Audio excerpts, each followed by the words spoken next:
just filled up with fuel. Headed to Lake Seminole today. I got I think about let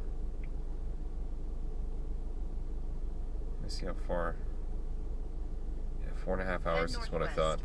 I wanted to marking off this one ramp.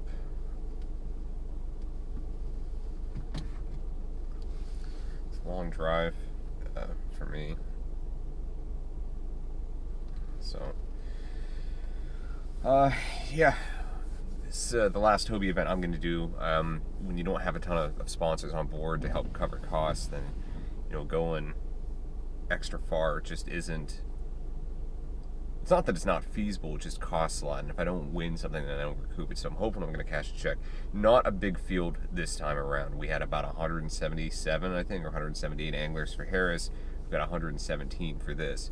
But we're also about halfway through the season, and like what I found is a lot of trails, whether it's big trails or local trails, are front loaded. So unless you're going to a real popular spot, like we're going to Tenor Rock for the FKBT, and that's a real popular spot. So I expect 30 to 50 people to sign up for that, which would be good numbers. But for this, they just had a Hobie event a couple weeks ago. So I think this is their 4th or 5th event, and then they've had B.O.S was close, and then there's KBF that's going on this weekend too. So it's a bunch of stuff is kind of conflicting and crashing. So people kind of have to choose where they're going to go, and it split a bunch of people. But the big thing is right now,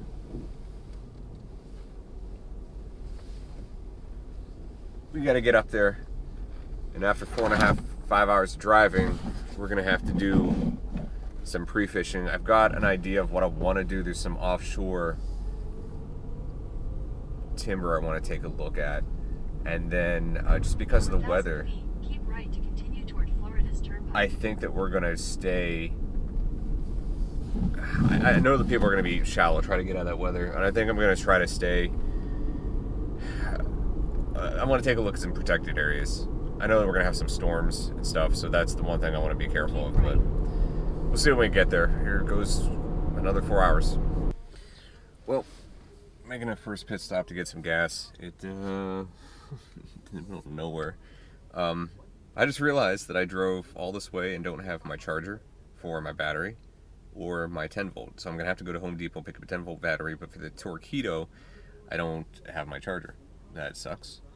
But here's the thing, even though I don't have the Torqeedo, I can't use it for the tournament, but for practice, I was kind of hoping to run around a little bit. But I think I've narrowed down to where I'm going to go to 2 key areas. So maybe we'll try to save how much I run on the Torqeedo today, and then do a little bit tomorrow. I know we're going to get some rain, maybe in this afternoon or something.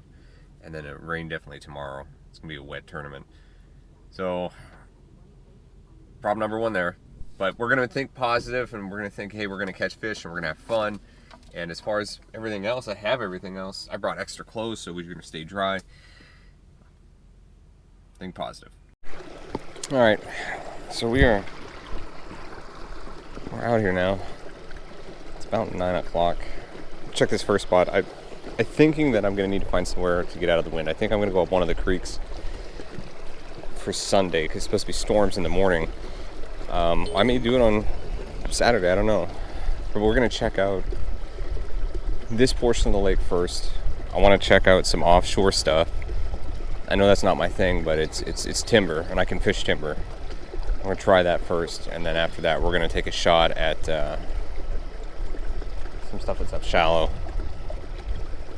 We'll take a look at that stuff tomorrow. I think first thing in the morning. Tomorrow we're probably going to get a lot of storms rolling. We're supposed to get rain today too, but it's supposed to be later in the afternoon. It's also a chance it may just be like this all day. We'll find out. I got my rain gear. I'm ready. We'll know here in a second.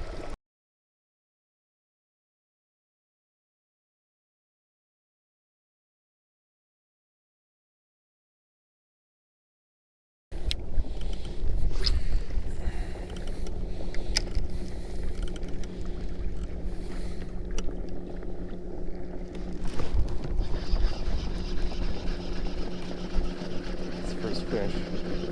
Doesn't feel big. It's not. pretty looking. Alright, so maybe they are here, but that's not the size we need. We'll mark that.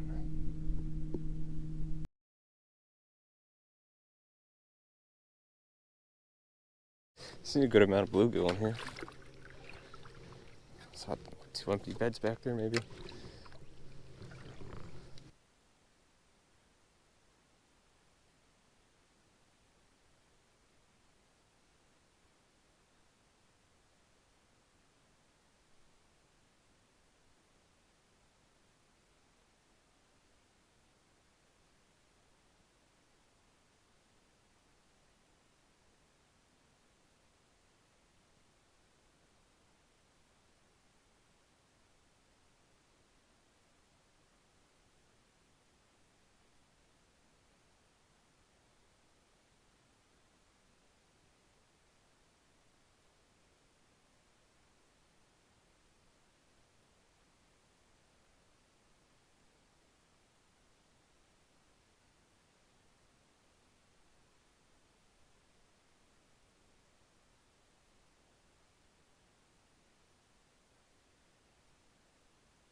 Alright, day 2 pre-fish.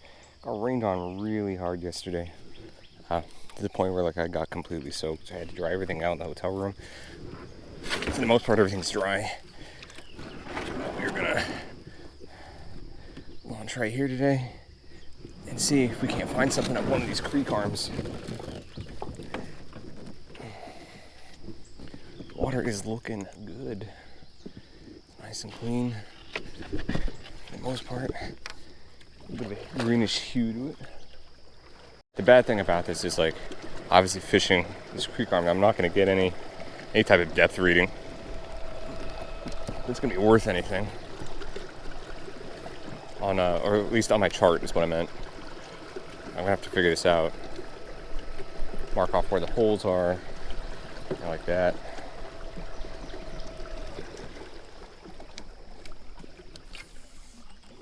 I'm assuming it's going to be loaded with smaller fish, which that's not a bad thing.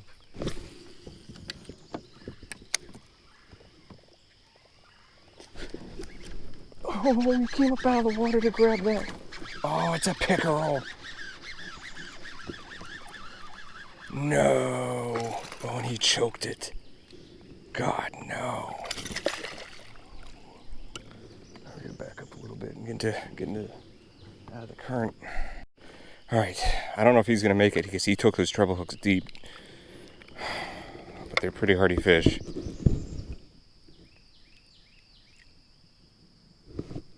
He might be okay. Alright, just got this guy. I'm going to lay down. I don't know if this is a largemouth though, 'cause it's got red eyes. Looks like it. Mouth goes past the eye.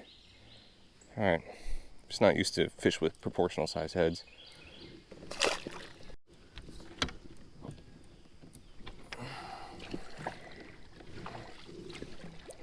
We're gonna push to the other side. Just had a big gator roll over here. I don't know why they decided to come over. Saw the fish splashing maybe. They rolled up underneath there. They're probably gonna lay up on that bank there.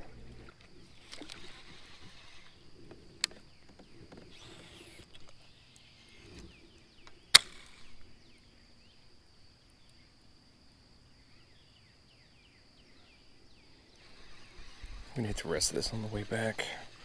I don't expect to spend too much time out today. Just have some thunderstorms rolling around noonish. There's one right there. He's got it. Alright, let it go. So there's one right here on that log.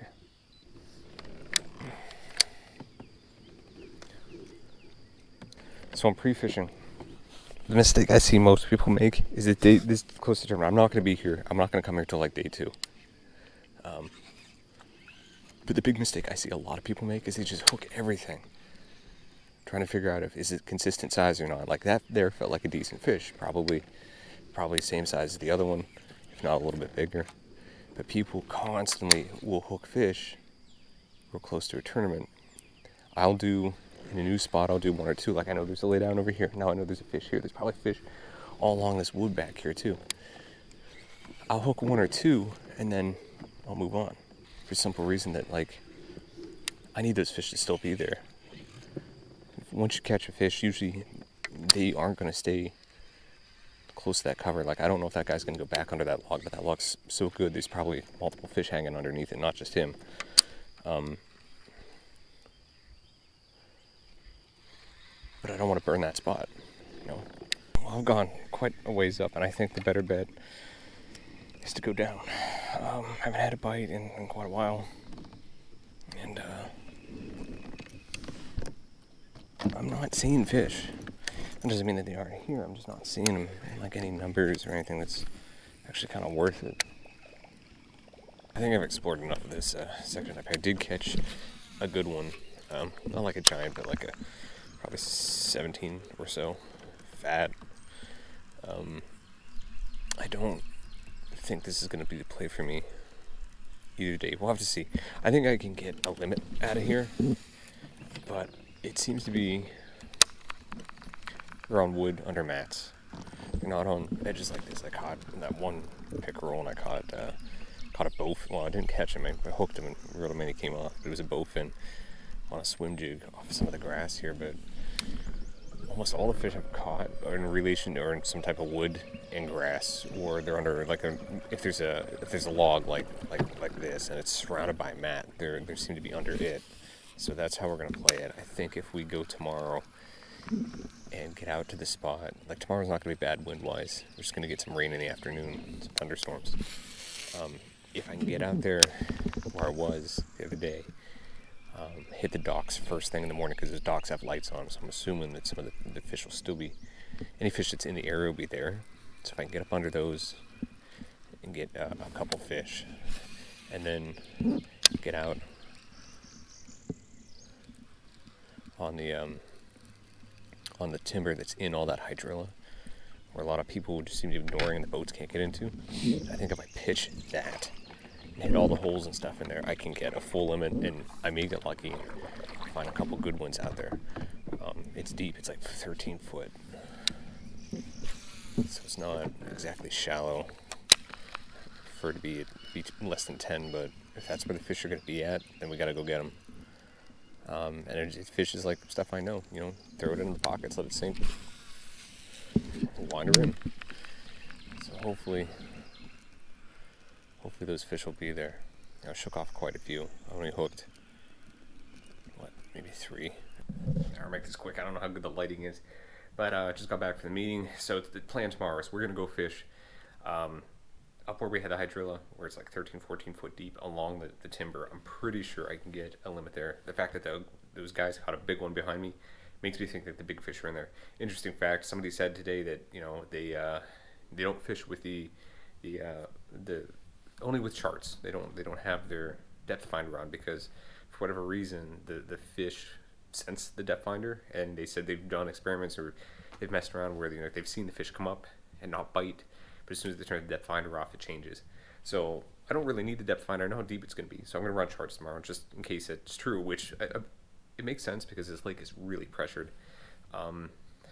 Talked to Jake and a couple other people, and heard some people say they caught a bunch of little ones. Heard a lot of people saying they were in like the 80s when they were like catching them full on. So I think being mid 80s is a good bet, a safe bet. If it were me, I think 160 inches for the 2 days might get you in a check. That's check range. I think 170 is going to guarantee it. I think 180 to 190 puts you in the talks for winning, and I think 190 to 200 is going to win it. So we'll see what happens. I think tomorrow's going to be the better day of the fishing, so we got to get some good numbers tomorrow, and then it's going to be a little bit rough on Sunday because of all the wind and rain coming in. So that may shut down the bite.